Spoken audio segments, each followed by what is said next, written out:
I like mini preps because they're so easy and it's just like fun to do and it always works. I was like, yeah, I like mini preps too. Said no one ever. Well, that guy liked them. You know, funny, what's your favorite protocol was always the line I used on first dates. Yeah, that's fantastic. Welcome to Hello PhD, a podcast for scientists and the people who love them. This week on the show, we tell you how not to choose your career and give you some tips for finding the work you love. Stay with us.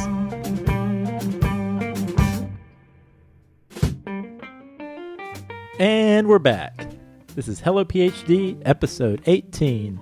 I'm Joshua Hall. And I'm Daniel Arneman. And we'll discuss the human side of science and life in the lab.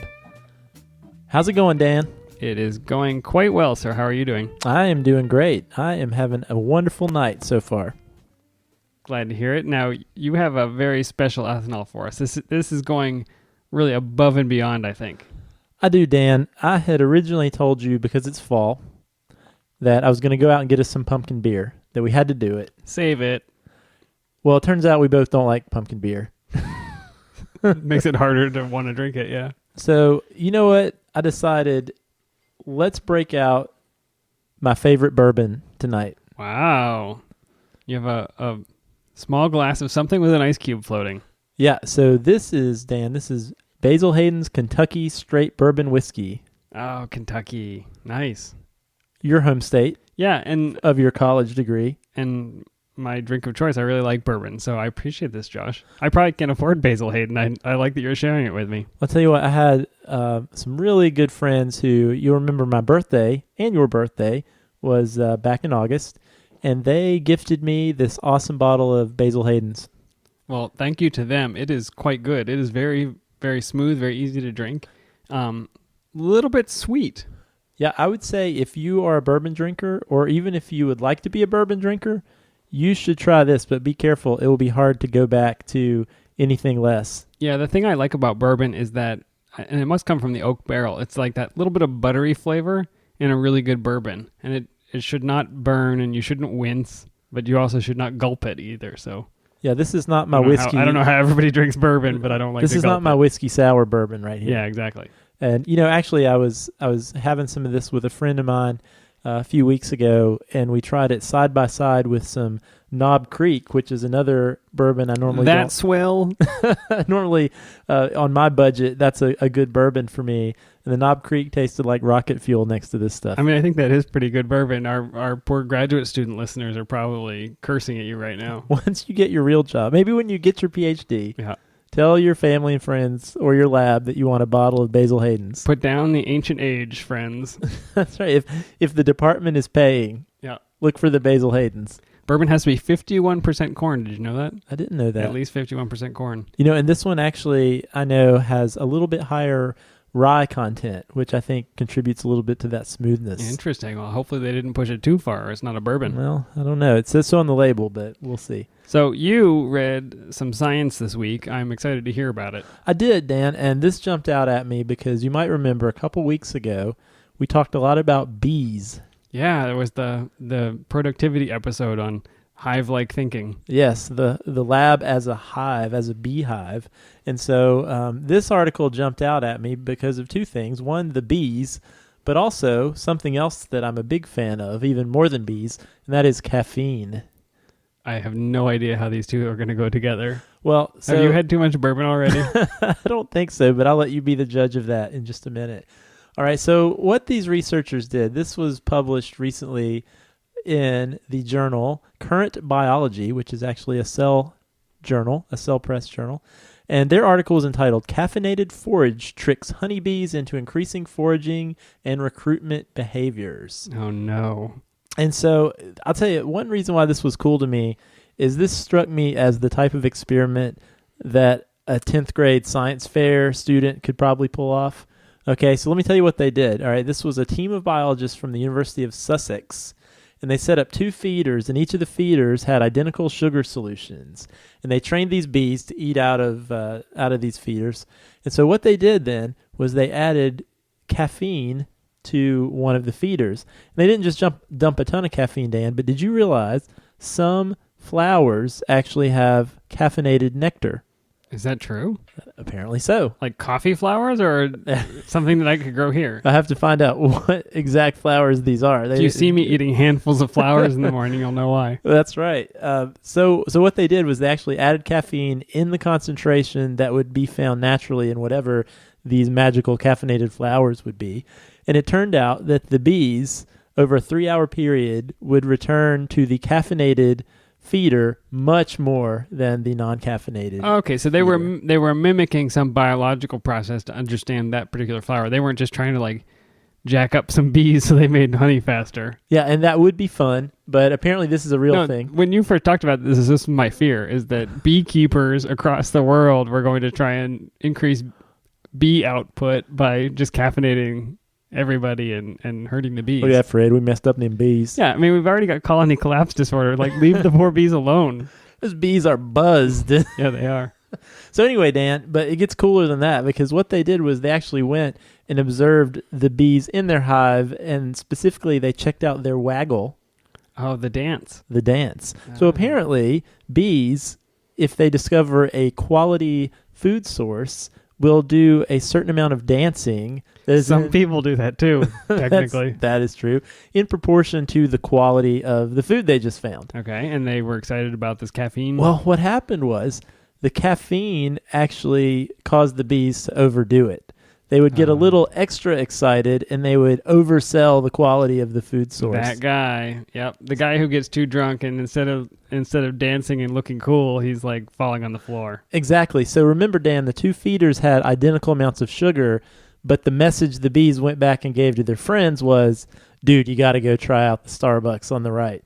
Yeah, wow. Yeah, and so it gets even funnier, because what happened was eventually they removed the sugar solution entirely, and the bees kept going back longer than they normally would have to the empty feeder just to make sure there wasn't sugar there again.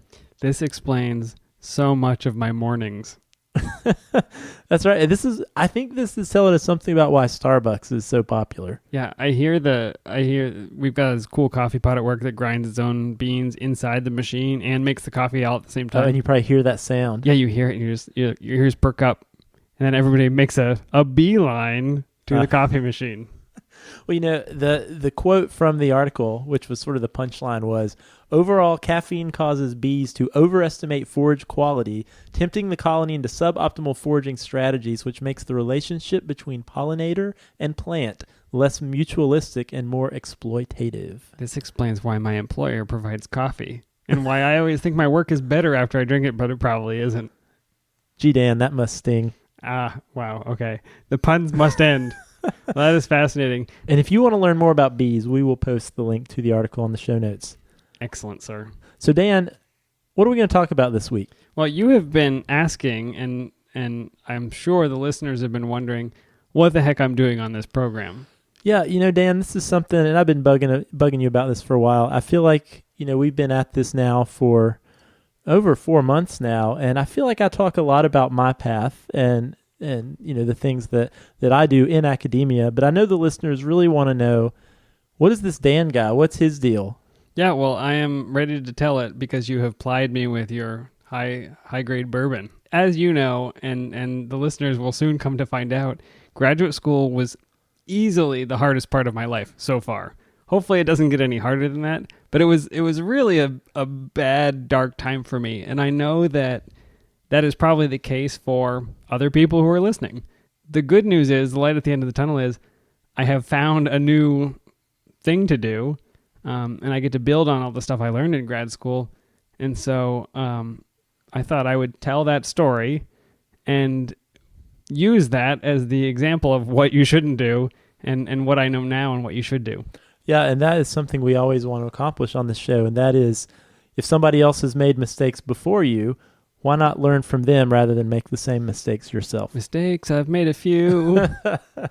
We'll cue that up in the background. I did my way. So Dan, start us out. Tell us about your life. Well, I'm not going to give a ton of detail on this, but bear with me. So you were born in a small town in Pennsylvania. Well, it's funny because I was going to say it started in 7th grade in science class. I don't know if you had the same textbook I did, but we had this picture in our biology textbook of a tobacco plant that they had inserted a firefly gene into. So luciferase in the tobacco plant, the thing glows in the dark. When you're in 7th grade, that is about as close to magic as you can imagine. Yeah, that's pretty cool. I still think that's cool. Yeah, I do too. And I think a lot of people in science have had that kind of transformative experience. I don't know if there was something for you that clicked and you said, I've got to be in biology.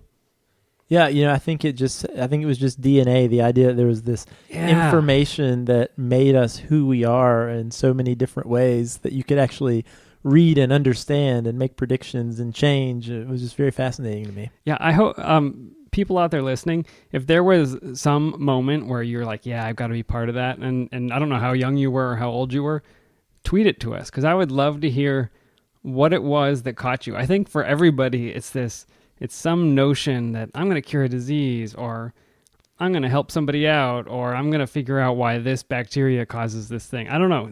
There's always some hook. And so that's what it was for me. It was this idea that you could take some trait from one animal or plant or insect and put it somewhere else and make something happen. Like, it's fairly awesome. It's very cool. So after I graduated from high school, I applied to programs, and I got into a biotechnology program at the University of Kentucky. Great timing with the bourbon. Where bourbon comes from, yeah. So I went there and I worked in a plant genetics lab. That was my first lab experience. I thought at the time, like, oh, maybe I really want to work in something medically relevant. So maybe I want to help cure some disease. And so I found a job in a micro lab in the hospital there, and we studied Toxoplasma gondii. Which was a word of the week a few weeks back. It was a word of the week, yeah. Your parasite friend. And I thought you were my parasite friend. I am. I'm drinking your expensive bourbon. I really liked the people, but my experiments never worked. It was a high risk, potentially high gain project, but it just didn't work out.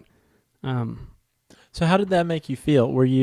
Obviously you were very excited. I can remember early on in science, you are still a little naive. You expect the experiments to work out. Yep. So how did you react when they didn't? For a lot of it, I thought, I worked there during classes during the school year and then more full-time over the summer. But I thought, I'm not full-time, so I saw other people in the lab getting experiments done and publishing papers, and I thought, well, it's probably just because I'm busy with these other things and I don't have the full-time to commit to it. So I was able to explain it away. I still wanted to go on to graduate school. It's still... I think when you have a certain level of training, if you're a educated person and you have the opportunity, you want to be a doctor or a lawyer or an engineer, right? And it's something, there's some prestige to that. And so I think that at that time that still pulled me. So I thought, well, I know I don't want to be a medical doctor because that's a lot of gross stuff I don't want to deal with. But, I could be a PhD. I like biology. I do well in science and math. I assume you had done well in school. I certainly did. Thank you for asking. Yeah, and I think I totally... School was the one thing I was good at. Well, I totally identify with that, Dan, because a lot of times, if, especially in undergraduate, you're good at school, you're good at classes, you're good at college. Graduate school seems like a natural next step. More of the same. Keep doing it. So even though I didn't know exactly what I wanted to study, red flag. I mean, nobody knows exactly what they want to study, but you should at least care about something, right? I applied mostly to these umbrella programs where you could rotate in a lot of different places. I was ready to leave behind that lab because I thought, oh, this success I'm not finding is because of this place and this situation. I've got to move on to do better. Mm-hmm. I applied to a couple of schools. I got into them. And I remember those interviews being really funny because you've got to put on this show of being really confident and competent. But I hadn't had any success so far to make me feel that way. Like I did well in classes. Yeah. And I remember... very specifically a time one of the people interviewing me said, so what's your favorite protocol? Like, which experiment do you like to do? What's your favorite protocol? I mean, no, that was literally the question. And I was like, I'll have to think about that. And he answered, I like mini preps because they're so easy and it's just like fun to do and it always works. I was like, yeah, I like mini preps too. Said no one ever. Well, that guy liked them. Funny, what's your favorite protocol was always the line I used on first dates. Yeah, that's fantastic. But I felt like such a fake on these interviews because I didn't feel, I hadn't met with all the success, but I was trying to get into this position because I thought then it would be better. What's ironic, Dan, is, I'm on the other side now, and I'm involved in graduate school admissions these days. And now you have a favorite protocol? I have several. But one of the things that actually is looked favorably upon is if an applicant says, you know what, I've been in the lab and I've met with lots of experiments that don't work, but I'm still here. I'm still going through, and I understand that most experiments don't work. That's actually viewed as a positive thing, but a lot of applicants don't know that. Now, I didn't know it either. They didn't work, but I kept chasing that moment when they would. And so, that is a perfect setup to be disappointed later on when you finally absolutely realize that it doesn't always work. So anyway, we got into the same program, you and I. We did. So you got to UNC as a new PhD student. Came out of my experience as an agricultural biotechnologist and microbiologist. I rotated in bioinformatics, cell biology, and a kind of cool microscopy lab. And in each of those rotations, like my experiments, didn't amount to much. But again, I was in a rotation and I was taking classes. You know what I mean? So much you can get done. Exactly. It's such a tough route. And I ended up going with that cell biology lab. And I picked it, looking back, I probably would have done better in bioinformatics or something more data intensive. I think there are several aspects of science that I could have really succeeded and done well and been excited about, but I didn't pick those because I had no idea what I wanted to do, if that makes sense. Mm-hmm. So anyway, I took this job, and after the 2 years of the classes, which I did well in classes and I liked classes, I was just in lab, and I hadn't made any progress in lab. And it was year 3, and I still wasn't making any progress in lab, but I didn't have this excuse anymore. And that was kind of when I turned that corner. So do you think that, I guess your perspective was that you weren't making any progress compared to other people? Do you think that was actually true? Or that really you were having a very typical graduate student experience? It's just your perception was that you specifically were failing at the process? I can't say. It was my perception. And I think it's the Facebook effect, right? Everybody goes on Greek vacations but you. Mm-hmm. Because you only talk about the good things. But honestly, looking back, I could have chosen a path that fit my own skills and abilities and personality, but I didn't because I didn't know what those things were. So do you mean you could have chosen a better path even within the context of graduate school? Totally. I totally believe that's true. This is where it sort of went downhill, and you'll remember all of this. This is when I formed the Quarter Life Crisis Support Group because I said to myself, I don't know what I want to do with my life, but I know it's not this. Yes. And things really fell apart in the lab for me. Sort of by the end of year 3, I was thinking I don't know how many more years I have left ahead of me. I know I'm not making any progress. I don't fit in with these people or with this system. Every experiment I have to do is just I have to drag myself into the lab to do it because I just expected it to fail. I felt so hopeless about it. But the thought of quitting was awful. It's so stigmatized in the field. And I thought about my friends and my family and my lab mates are going to think, oh, I'm a quitter and I don't want to, if I quit this, I'm going to quit everything in life. It's all of these things that you do in your mind when you don't see the way out. And it's just such a lonely, terrible place. So I suspect people listening to this podcast, there are a few out there that are in this situation, and this is why I'm doing it. So around that time, I said, I can't do it anymore. I'm going to have to quit. And so I wrote this long letter, and I need to dig it up. It's on a hard drive somewhere. Maybe I'll dig it out and we'll put it in the show notes. No, we're not going to put it in the show notes because I'll have to find it. But I gave it to my PI, and I typed it up. I laid it on her chair, and I walked somewhere. And later she what did it say?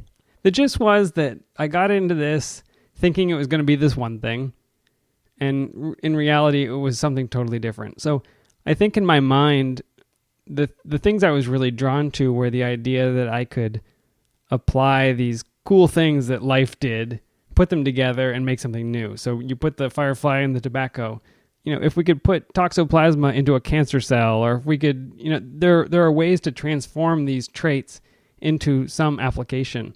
And what I was doing was like pulling apart. I was taking this single protein in a single cell type in certain conditions, and then I was looking at this one amino acid and this one, so focused on the pulling apart, and nothing applied. Like I had no idea that this was actually going to do any help for anybody. And so I think that was really hard for me. And I said that in the letter, and she and I had a conversation, and she said, basically, I think we can find a way. We can try and modify your project. Can you pick up this piece and not that piece? And I ended up staying, but that didn't make it easier because I still, it still wasn't a good fit for me. But now I felt like, she felt like she was giving me the second chance, and I felt like I'm still doing this thing I hate, and I felt resentful, and I don't know, it was awful. Yeah, so I have a couple thoughts. The first one is certainly there are labs out there that do more of the things that you like to do. Certainly, but I wasn't in them, and I was in year 3, and I didn't want to start over. Yeah, it's very hard to think about, especially if you feel like I don't want to be here forever. It's hard to think about taking a step back and changing midstream. Some people do, and maybe that's something we'll talk about on a future show. Yeah, we should. But that's a really hard process. So Dan, obviously you did persist and you did finish with your PhD. How did you do that? Why did you do that? Yeah, it was, and so here's where the story can turn a bit of a corner. I mean, lab was still terrible for me. It was still a source of incredible stress in my life. But I started... You were really hard to be around. Yeah, I'm sure it was a good time. Insufferable comes to mind. Yeah. Around that time, I started to ask, am I doomed to be unhappy in everything I do, right? Maybe there's nothing out there that's going to be fun. Work is just going to suck forever. And, there's the possibility, it crosses your mind, like maybe I don't like this and I won't like anything else. But I started to ask, what is it that I would really like to do? You remember how insufferable I was around this time. I read every possible career book. You did. I talked to career counselors. I took every personality survey, every strength inventory, every whatever I could get my hand on. Yeah, I mean, if there was a benefit for me, I learned a lot about myself because you had all these ideas and resources because you're doing all that for your own journey. Yeah, I made different lists of jobs I thought I might like, and every one of them seemed exciting at first. So I, for a while I was going to do genetic counseling. So I got the biology background. Mm-hmm. You know how terrible that would be for me if I had to tell people sad things about them. Yeah, I don't see that as a good fit. No, it wasn't a good one. I was going to do biomanufacturing. Might have been fun for a while because I really do like process improvement. But, I went to a career fair and they told me, yeah, we don't hire people like you. And they meant PhDs because they assume you're going to get bored and quit. But every time Which could have been true for you. It probably was true. But I was still developing the sense of what is it I wanted to do? And I joined every possible society. I would interview people and learning more about what they did. And every time I kind of hit this wall, I was like, no, I don't like that because of X. And so by the end of it, I really realized that the stuff that makes you happy, the things that make a career good for you, are a little bit like these pieces that you have to fit together. I started to categorize them, basically. And I said, okay, so what are the types of things that I like to do? What skills do I like using? And if I can use those skills on a certain subject, that'll probably be pretty interesting to me. And if I can get that skill set and those subjects to align, and I can find a work environment where it motivates me, and if I can do that and it'll pay me enough, now I've got a job. So basically, in the end, I created this framework to understand what type of work would make me happy. And I started to think of my career as this puzzle that I needed to piece together. And the first piece is my skill set. What are the things that I love to do, that I'm good at doing, the things that I lose track of time? And we talk about this all the time on the show. Yeah, that's absolutely true. I think we mentioned it just a week or two ago, and that is ideally you want to find that career where the things you're naturally good at and the things that are important to you line up. Yeah, so one of the things I realized about myself, I like organizing information. Mm-hmm. So one of the cool things about the skills that you have as a human being, you will notice them almost like when you're a little kid, you will begin to do things a certain way, and those will develop over time and they'll change, but you'll see them even then. So I like to organize information. I work with databases now, but even when I was like 6 or 7 years old, I went into the pantry and I saw all the cans lined up on the shelf, and I was like, these beans aren't near these other beans. Maybe I should put them together. And I started to organize them. Yeah. And you're laughing, but at the time it was so satisfying to me, and I felt like I did a good job. And I do that now, but I do it with a database, and I do it with the types of things that make a good career. All the time it's inherent in me to try to put these things in order. Yeah, and I've heard you talk about it before, but your interest in doing some of those things, you actually were exposed to pieces of that in graduate school. Absolutely. One of the few things that I really enjoyed in graduate school was making a database. We had a mouse colony. Nobody asked me to do it. I was like, I should make a database about this. And I figured out how to do it. And I maintained it. I hated the mice, but I liked the database about the mice. It's sort of like organizing the beans, I guess. It's exactly like organizing beans. I realized one of the things that I love doing is learning new things. I think it's what carried me through school. It's what made science appealing to me, but it's not necessarily just devoted to science. It's learning in general. So if I'm learning, I'm usually pretty happy. So you obviously put a lot of time into figuring out what type of career was the best fit for you.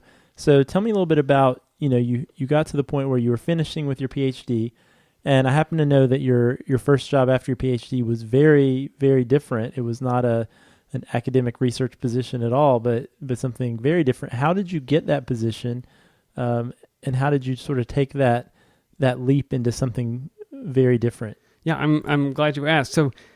So once I knew these skills that I could use, I realized that I could apply them in the field of biomedical research, but I also realized you can apply them anywhere. I think you have to really think about, and what I had to really think about is what inspires you. What magazines and blogs do you read? It may tell you what types of field you may want to work in, and you can apply your skills in those fields. So it turns out I was very excited about energy efficiency and the environment, and so I thought I could probably combine these skills that I've discovered in that field and do something cool with it. Mm-hmm. I did a lot of networking and a lot of research in that area, and my first job was doing carbon accounting at the university. It was a very tough job to get, but I think when you apply for a job and you are so confident, by that time I was so confident in what I could do. I knew what my skills were, and I was so excited about the field that I wanted to work in that I was able to kind of talk my way into that job, even though I had zero background whatsoever in it. Yeah, and I think that's great advice to really anyone out there who's listening, who's thinking about maybe a career shift into something that is a little different than what the direction that most people go in. Maybe not a postdoc, or at least maybe if you are a postdoc, not a traditional research career. And that is being very aware of the skills that you do have that maybe are less appreciated or at least less talked about, because there are things and that you're good at that aren't just techniques, that aren't just Western blots or doing genetics, right? But these transferable skills, which is the buzzword, that actually are very sought after in lots of other industries, lots of other jobs. But you have to be aware that you have those skills so that you can communicate to others in the field where you want to go that you have them. You might be great at synthesizing information and writing technical information maybe for a general audience. Now, you can choose to apply that anywhere you want to. You don't have to just do it in lab. You can be a science writer, you can be a journalist, you can, if you're a policy wonk, go write policy using that ability that you've developed, and maybe that is inherent to you.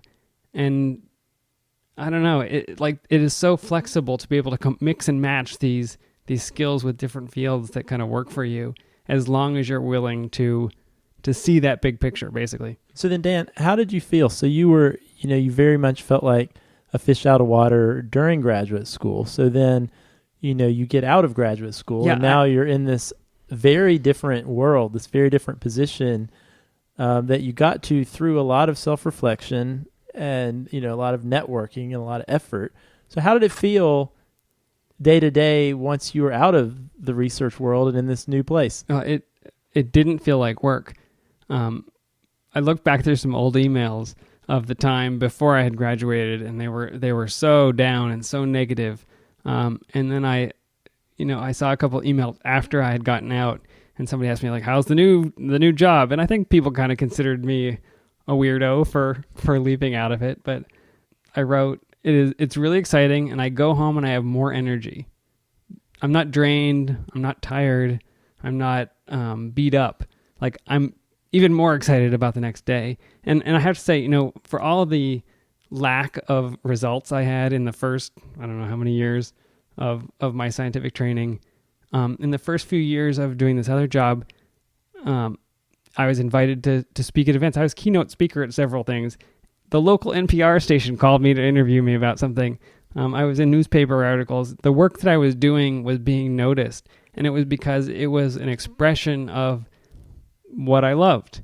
And people pick up on that. And when you're really hitting your skills and you're applying it in the right place, I think it can totally change the nature of your work. Yeah, I agree.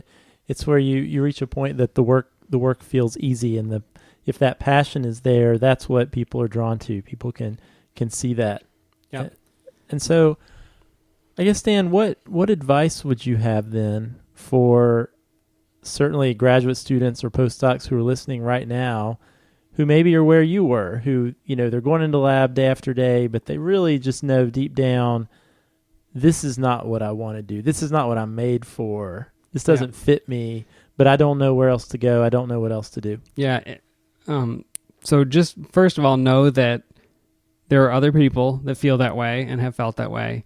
I was able to answer the question, is anything going to make me happy? The answer is yes. There is something out there that's going to make you happy.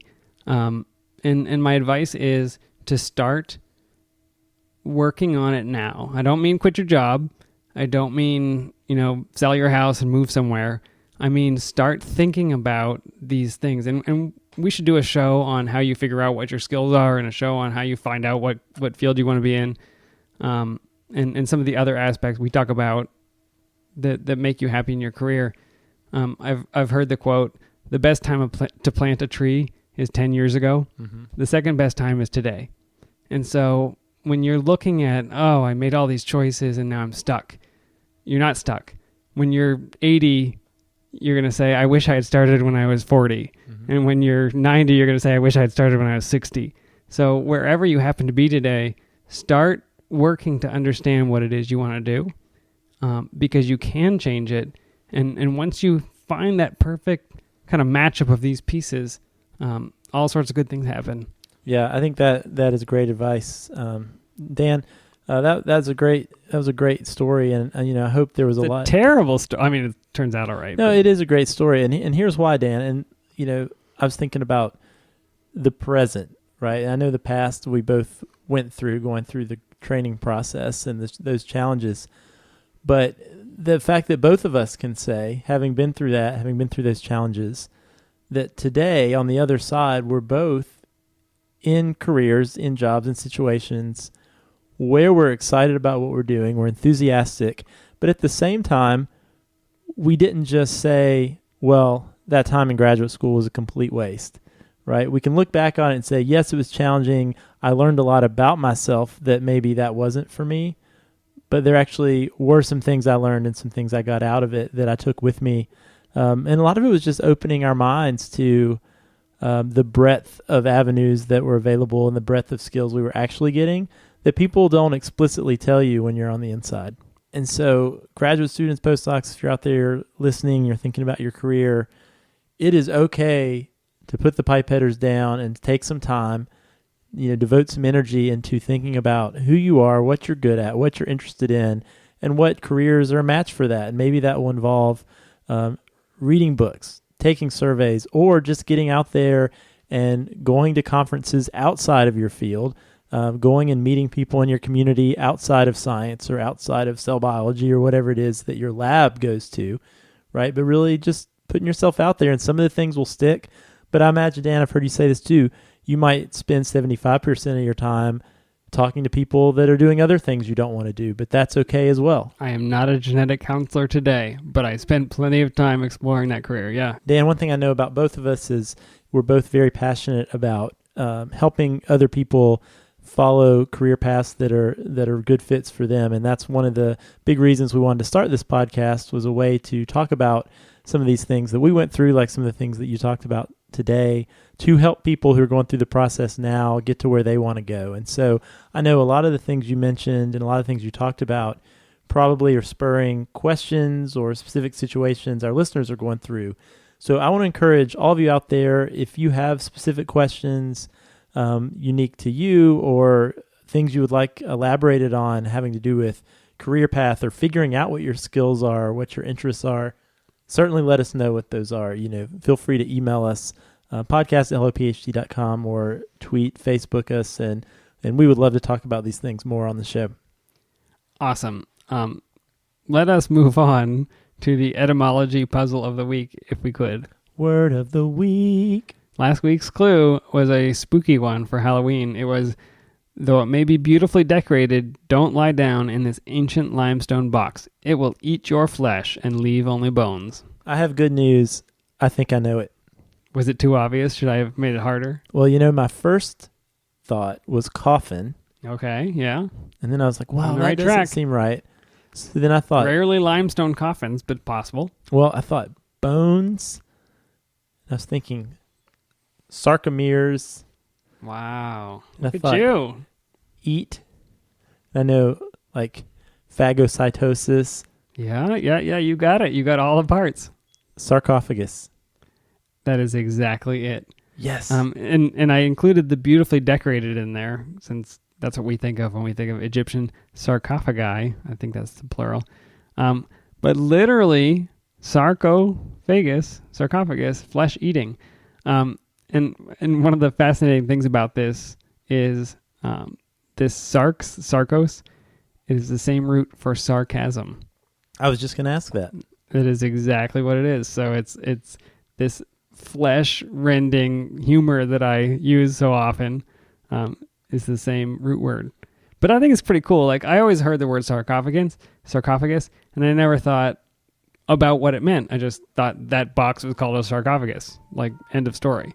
But it means, like, it's a certain type of limestone that I guess the chemistry helps break down flesh. Yeah, that's what I wondered. Is there actually chemistry involved in that, or it's just you put a body in there, you open it up years later, and it's just bones? So. I mean, limestone is like calcium carbonate or something. Yeah. Somebody will write in and tell us that's wrong.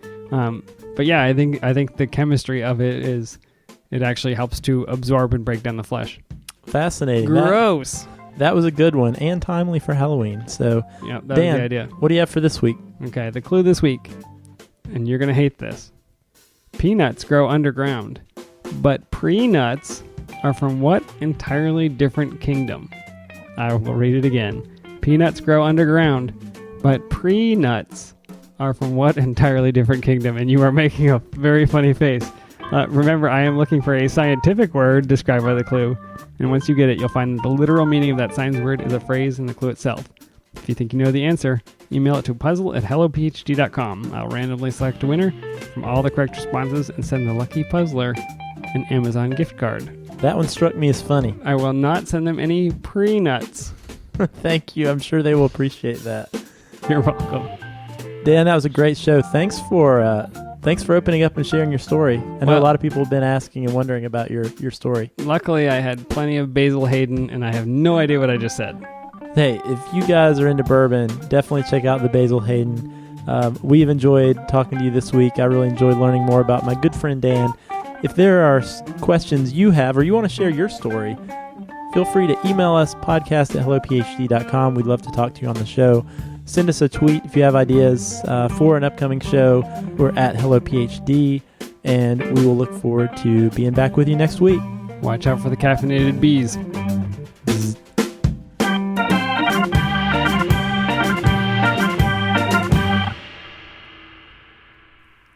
You said nuts.